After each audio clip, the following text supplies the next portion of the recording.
A nós, como Dimas,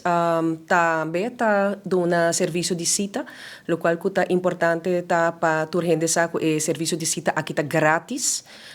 Está por nada, mesmo com questão de censo, está para cliente não por acessar certo tipo de informação ou certo tipo de serviço e está importante para essa aqui tá abrir para o público por ter oportunidade para fazer não cita riba e dia e hora que está mais conveniente e acudir para o serviço. Para o qual eu te pergunto que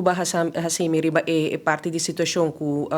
atualmente cita na censo está bloqueada. Essa é uma situação que nós compartilhamos também com o censo, nós sinta com outro caba na mesa para com nós lo por trabalhar junto para assim suministrar informação na censo adelantar de tur es não que a permisso para assim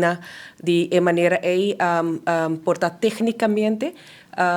conectar com outro para assim evitar que a gente não vai fazer mal uso do sistema. Claro, para preparar sistema novo está requerer de recursos, não também tempo para cada clã, não está trabalhando ribesei, nós temos entendimento que está canando bom, de nossa parte também nós está donando toda cooperação e informação que não temos nós está espera que pronto essa etapa passado, pero nós está pedindo a gente para laga e cita na abrir para gente não, que temos de aqui, no bloco cita na, por exemplo, censo se ainda o permisso não sali, mas está perjudicando outra pessoa que sim o permisso a cada clã para por fazer sua cita e vai começar o processo para registrar seu mês. Pois é uma situação bastante preocupante, com a qual nós também está tomando nota de e nós está trabalhando junto para com nós por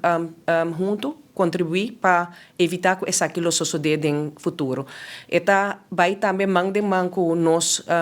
aqui na promete também nós aumento grande de petição para permisso, petição está requerir com gente tá vai senso com seu documento não para por inscrever seu mês, banda de seu passport, também com seu permisso, também também com seu geboorteakte, para fazer certo controle, e esse é processo que na censo está toma tempo, pero também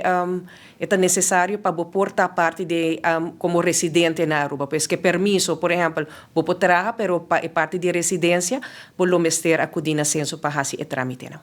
Para Dimas, se em outro caso sim que está bloqueando cita não mas como está nós temos diferentes serviços e hoopita não está via de afspraken para que Dimas nós temos sistema que a gente por fazer viajacita com seu passport, seu número está determinante e ora nós não temos situação em nada.